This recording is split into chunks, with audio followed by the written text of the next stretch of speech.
Mesdames et messieurs, bonsoir et bienvenue dans ce journal en version française sur TV+ Madagascar. Nous sommes ensemble pour une quinzaine de minutes d'information. Alors je vous invite à suivre notre édition jusqu'à son terme. Mais avant cela, je vous propose de suivre nos titres.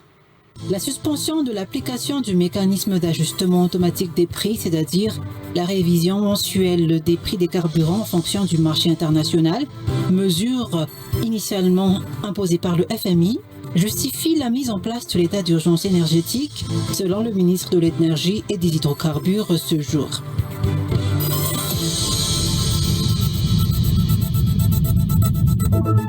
De nombreux secteurs au Maroc disposent d'énormes potentiels économiques qui ne demandent qu'à être exploités par les opérateurs économiques malagasy. Parmi ces secteurs figurent le tourisme, l'industrie et celui des échanges commerciaux.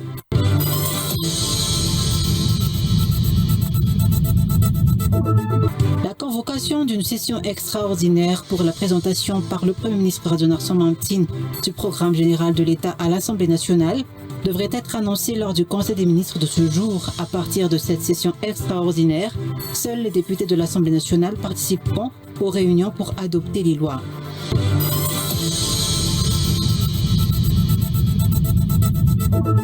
Et à l'étranger, les États-Unis et l'Iran se sont accordés mardi pour un cessez-le-feu de 2 semaines, un peu plus d'une heure avant l'expiration de l'ultimatum de Donald Trump, qui menaçait de détruire la République islamique. Et à la une de l'actualité, la suspension de l'application du mécanisme d'ajustement automatique des prix, c'est-à-dire la révision mensuelle des prix des carburants, est en fonction du marché international, mesure initialement imposée par le FMI, justifie la mise en place de l'état d'urgence énergétique, selon le ministre de l'Énergie et des Hydrocarbures. La poursuite de l'application de ce mécanisme ferait peser un lourd fardeau sur le budget de l'État, impactant ainsi les actions publiques en faveur de la population, précise le ministre de l'Énergie et des Hydrocarbures. Le FMI a donné son accord à cette suspension à l'issue des concertations. Concernant les prix des carburants, des ajustements pourraient intervenir sans pour autant atteindre la vérité des prix, a souligné le ministre. Des études techniques et économiques sont d'ores et déjà en cours, a-t-il ajouté. Précision de Gracia Angesituerna et d'Yves Rassata.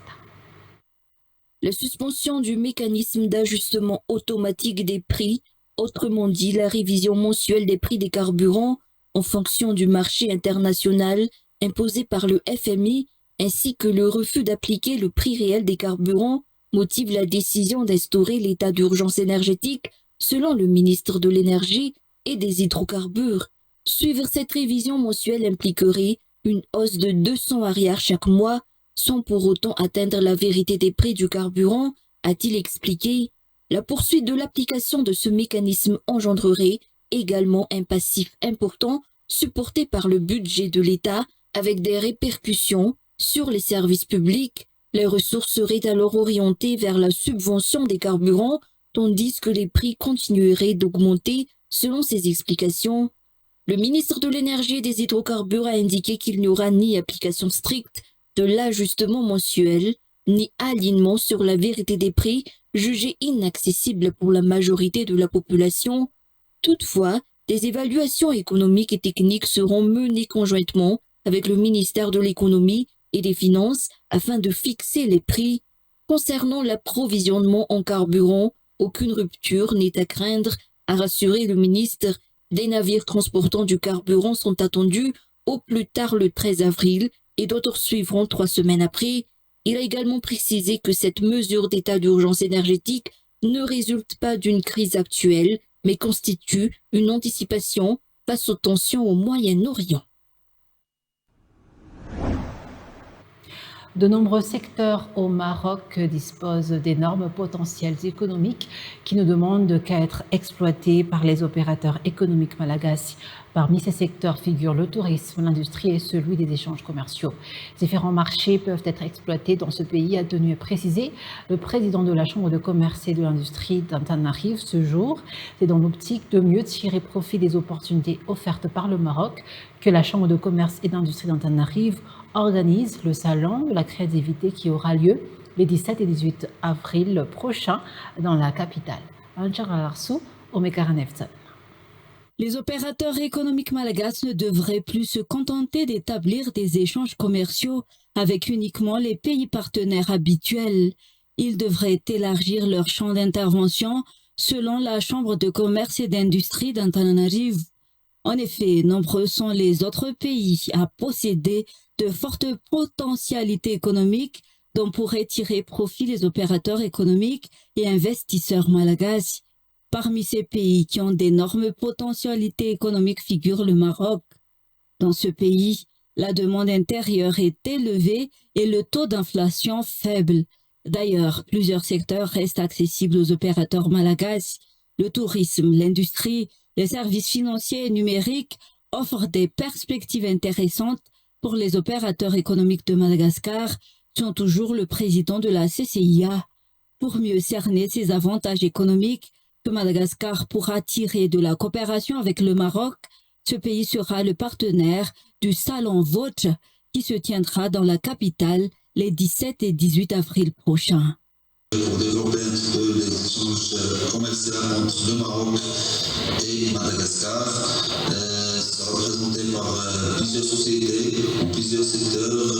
Ce sera une bonne occasion pour développer les relations et aussi pour présenter un petit peu les opportunités du Maroc et aussi du Madagascar, et aussi pour chercher des signatures de conventions entre la Chambre de commerce, d'industrie et de services de la région de Abassane-Kimitra et la Chambre de Madagascar. Ces échanges offriront une plateforme privilégiée aux opérateurs marocains et malagasy, tout en créant un cadre de partenariat durable et bénéfique pour ces derniers. Dans la page politique, la convocation d'une session extraordinaire pour la présentation par le Premier ministre Radwan Arslan-Mamtine du programme général de l'État à l'Assemblée nationale devrait être annoncée lors du Conseil des ministres de ce jour. À partir de cette session extraordinaire, seuls les députés de l'Assemblée nationale participeront aux réunions pour adopter les lois. Des projets de loi et propositions de loi sont prévus passer à l'Assemblée nationale pour adoption durant les 12 jours de la session extraordinaire. Le Premier ministre Radwan Arslan-Mamtine a été nommé le 15 mars dernier. La Constitution prévoit qu'il doit présenter le programme général de l'État devant les parlementaires un mois après sa nomination. Normalement, les députés devraient assister à une session extraordinaire le 14 avril 2026, mais ils doivent encore attendre que le Conseil des ministres de ce jour annonce une convocation en ce sens. À partir de cette session extraordinaire, seuls les membres de la Chambre basse participeront aux réunions pour adopter les lois. Les sénateurs ayant vu leur mandat s'achever. Divers projets de loi, comme celui prévoyant la restitution à leurs propriétaires légitimes de terres accaparées par les colons, présentés par le ministère de l'Aménagement du Territoire et des Services fonciers, passeront pour adoption devant l'Assemblée nationale. La proposition de loi relative à la gestion du fonds routier, présentée par le président de l'Assemblée nationale Sitenj Ranjena Sulniek, est prévue être adoptée pendant cette session extraordinaire. Cette session extraordinaire à l'Assemblée nationale ne durera pas plus de 12 jours, comme le prévoit la Constitution.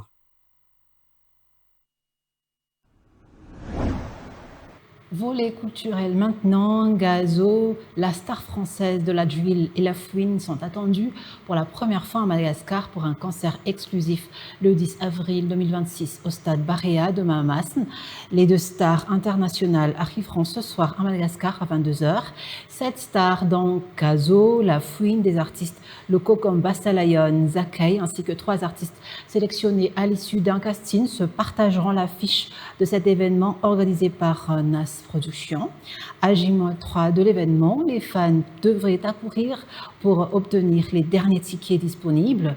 Pour assurer une prestation professionnelle digne de ce nom, NAS Production collabore avec Easy Rent du groupe Viséo pour l'accueil de ces deux stars internationales à Madagascar.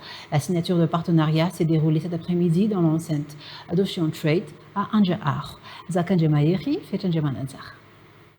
Le stade Barria de Mamasna vibrera ce 10 avril au son du concert exclusif donné par les rappeurs français Gazo et La Fouine. Un concert organisé à l'initiative de NAS Productions. Cet événement d'envergure se veut bien plus qu'un simple spectacle.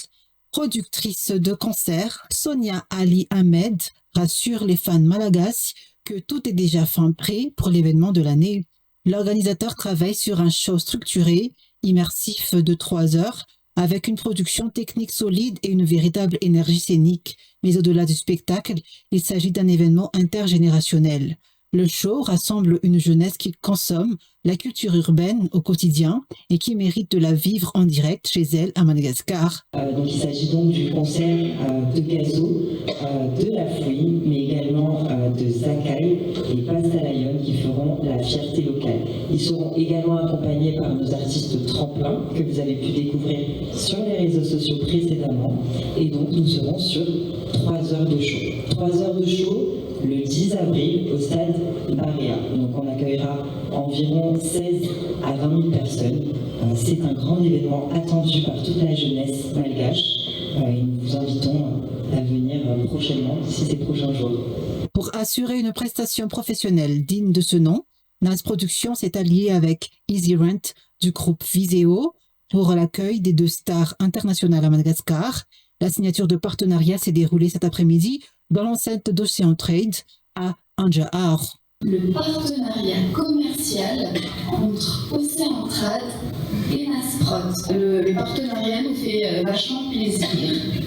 C'est une mise à disposition avec un tarif préférentiel.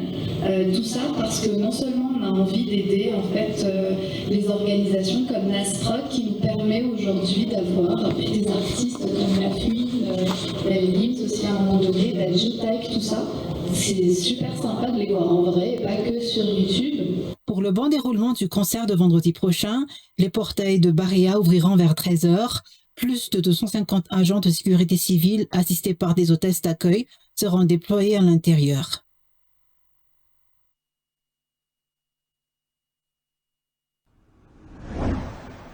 À la une de l'actualité internationale, les États-Unis et l'Iran se sont accordés mardi pour un cessez-le-feu de 2 semaines, un peu plus d'1 heure avant l'expiration de l'ultimatum de Donald Trump qui menaçait de détruire la République islamique. Reportage de France 24.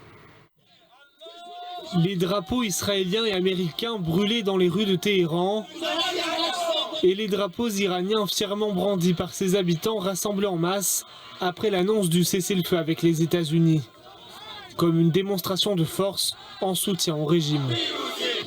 Les États-Unis ont compris que l'Iran est une superpuissance. S'ils ne respectent pas l'accord, nous nous en occuperons d'une autre manière. Est-ce que la nature des États-Unis change vraiment? C'est étonnant qu'ils aient accepté une trêve. Comme d'habitude, ils veulent gagner du temps pour Israël. Notre guide suprême a été assassiné. Ici, personne n'ose critiquer le régime publiquement. Beaucoup sont sceptiques quant aux intentions américaines sur la viabilité de ce cessez-le-feu. On ne peut pas faire confiance à l'Amérique tant qu'une résolution du Conseil de sécurité n'est pas votée et que des réparations n'ont pas été versées. On ne peut pas avoir confiance. D'autres estiment que le détroit d'Ormuz est la raison de ce cessez-le-feu plutôt que des considérations humanitaires. Pourquoi devrions-nous cesser le feu? C'est évident. Ici, il est écrit le détroit d'Ormuz restera fermé. Et maintenant, il est à nouveau ouvert. De nombreux rassemblements en soutien au pouvoir iranien ont eu lieu ces dernières semaines, sans qu'il soit possible de déterminer s'ils sont spontanés ou organisés par les autorités. Si Donald Trump parle d'un changement de régime, dans les faits, la République islamique est toujours en place et maintient son contrôle sur la population, qui ne peut exprimer ouvertement toute opposition.